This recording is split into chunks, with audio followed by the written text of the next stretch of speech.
보여드린 영상은 뭐 여러분들이 너무나 잘 아시는 IMF 때 정말 금모으기 운동이었죠. 금모으기 운동의 실효성에 대해서는 이제 뭐 비판도 있고 그리고 뭐 사기극이다에서부터 별 말이 많습니다. 그런데 그때 당시에 우리나라 국민들이 누가 뭐 옆에다가 총을 겨누어갖고 협박을 해갖고 금을 내는 것이 아니라 사실 굉장히 많은 사람들이 자발적으로 동참을 했고 다양한 분야에서 참여를 했죠.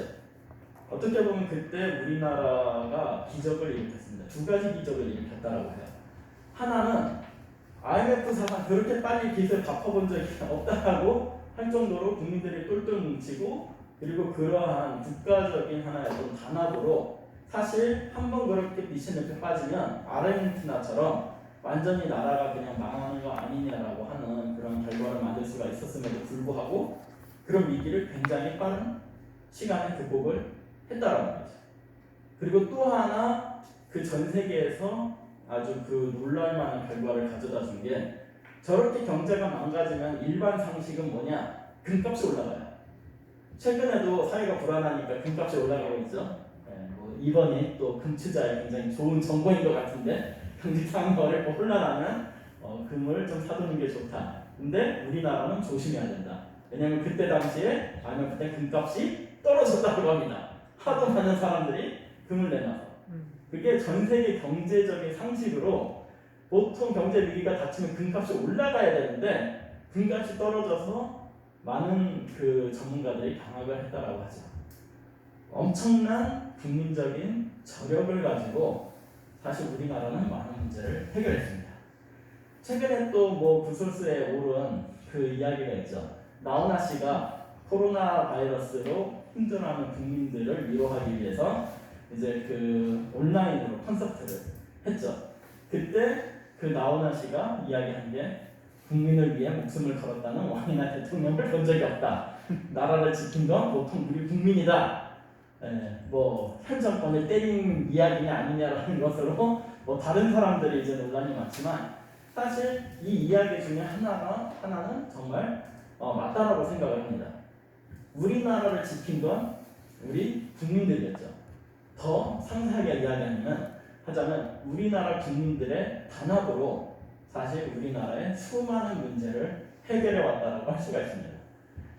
뭐 그 최근에 영화로 나온 안시선 전투에서부터 시작해서 고려 거란 전쟁, 임진왜란, 뭐 임진왜란 위병은 굉장히 유명하죠. 그리고 독립군들에서부터 그 아까 보여드린 IMF, 최근에 전 세계적으로 굉장히 우리나라를 다시 보게 된 그러한 계기를 만들어 놓은 코로나의 대처 능력까지 국민 단합이 주도가 돼서 극복하기 불가능해 보였던 수많은 위기를 극복했고 현재 한국을 만든 한강의 기적 역시 사실은 정부가 무엇을 했다라는 것보다 저는 국민들이 진짜 우리 함께 잘 살아보자라는 그러한 위주로 똘똘 뭉쳐서 발전을 이뤘다라는 것에 더 높은 점수를 줘야 된다라고 생각을 합니다. 바로 지금 현재 우리나라가 겪고 있는 부동산 문제 그리고 빈부격차 그 외 여러 가지 사회 문제도 결국 국가의 정책이나 리더십이 아닌 서로가 남이 아니라 우리라고 하는 이해관계 속에서 함께 협동해서 문제를 해결하고자 하는 문제 해결의 길이 보이게 됩니다. 이것은 단지 우리나라뿐만이 아니라 서로 간에 우리라는 마음으로 협동을 하는 나라들은 이러한 위기를 극복한다는 사례들이 많이 나와요. 하나의 좋은 사례가 네덜란드죠. 네덜란드가 경제 위기로 빈부격차와 여러 가지 고용 문제로 심각하게 위기를 겪었을 때 정부와 기업가와 노동자들이 합심해서 다 모여서 이 문제를 해결하기 위해서 논의를 하는 바사마르 협약을 진행했고 그것을 통해서 그 네덜란드가 그런 경제 불황이 깊은 수렁에서 탈출하고 다시금 경쟁력을 확보할 수 있었다라고 하는 이야기는 굉장히 유명하죠. 바로 이런 문제도 사실 국민들의 공감대 속에서 서로 간의 계층을 초월한 협의가 그리고 협동이 일어나야지만 해결이 가능한 문제입니다. 자, 그런데 진실은 어떤 것인가? 사실은 우리나라가 전체적인 국민의 협의를 이룰 수가 있는 상태인가 하면 또 그것은 아니라고 할 수 있습니다. 그래서 누군가는 이런 이야기를 하죠. 우리나라는 엄청난 위기 때만 단합을 잘한다. 근데 위기가 아니더라도 단합을 할 수가 있는데도 불구하고 사실은 그런 단합을 막는 가장 큰 요소가 바로 사회적인 갈등이죠. 우리나라의 사회적인 갈등은 굉장히 심각합니다. 2016년 멸국 결과에서 한국은 OECD 국가 중에 이스라엘 다음에 놀랄 이야기예요. 이스라엘이 어떤 나라냐? 팔레스타인이랑 엄청 싸우고 있는 나라예요. 그러니까 팔레스타인 사람들이랑 유태인들은 철천지 원수들이거든요. 그냥 아주 그냥 딱 옆에 두면은 그냥 아주 저 왼수놈 언제 어떻게 내가 해코지를 할까 하는 정도로 정말 사이가 나쁜데, 그렇게 사이가 나쁜 사회적인 갈등이 심한 이스라엘 다음으로 사회통합지수가 났대요.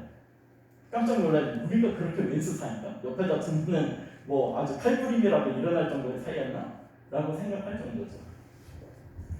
그리고 더 놀랄 일은 한국의 사회통합지수는 조사식이 20년 전인 1995년에서 최하위 수준, 아주 예전에서부터도 사회 갈등은 굉장히 심했다라는 겁니다.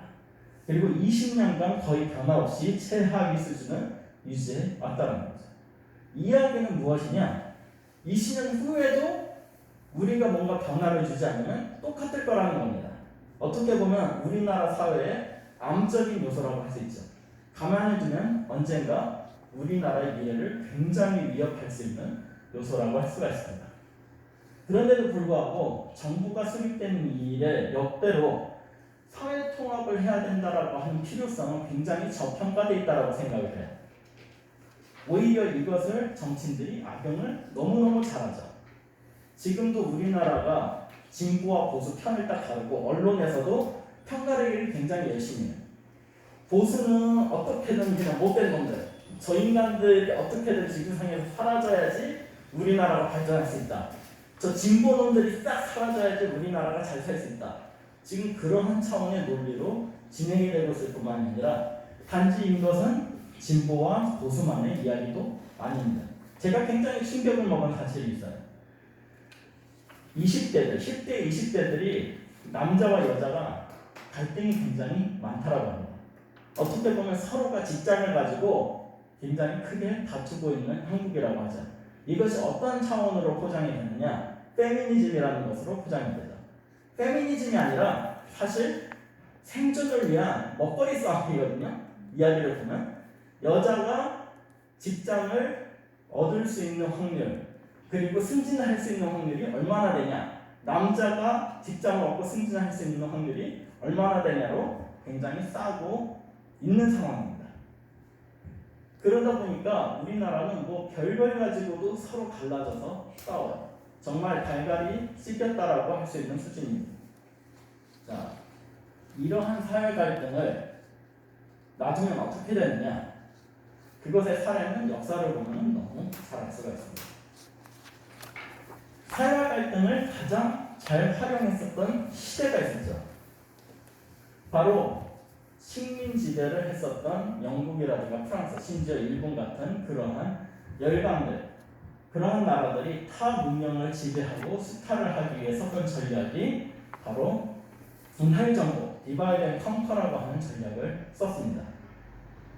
자기네들이 다른 나라로 가고 생으로 군대를 파견해서 거기에서 정복하기엔 너무나 힘드니까 서로를 이간질하고 분열시키고 정체성을 없애서, 그리고 나는 네 편이야라는 식으로 해서 상대방을 때린 다음에 또 그거를 또 편을 바꿔서 때리고, 그렇게 하면서 그 나라를 착취하고, 그리고 거기에서 그 살았어야 됐던 식민지 국가들 같은 경우는 서로 분열을 하게 만들어서 노예나 2등 국민으로서 자신들한테 의존하게 만드는 전략을 펼쳤습니다.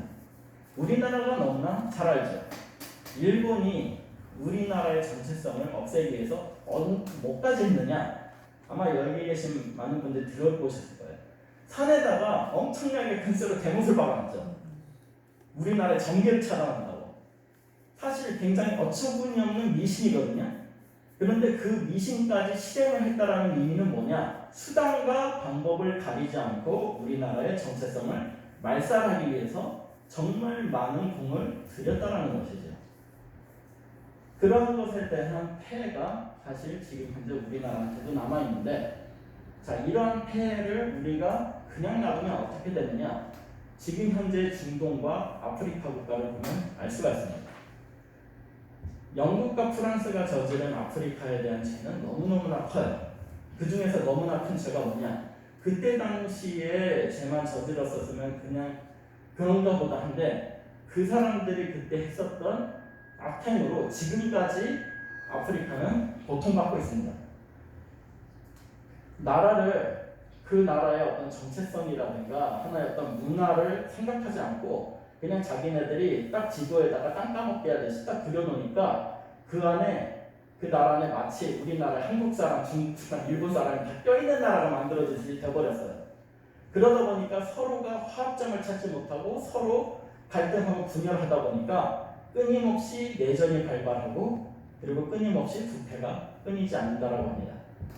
그래서 이러한 식민지배를 거친 나라들 중에서 경제 성장을 이뤄내고 정말 선진국의 길까지 들어간 나라는 우리나라밖에 없습니다.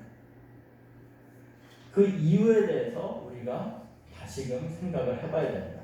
왜 그랬을까? 우리나라는 왜 독특한가? 뭐 한국인이 뭐 그 신의 축복을 받아서 그러냐? 뭐 다른 나라는 뭐 신의 축복을 안 해줬을까요? 다 마찬가지인데 우리나라의 독특한 무엇인가는 무엇이 그것을 알아봐야 한다라고 생각합니다.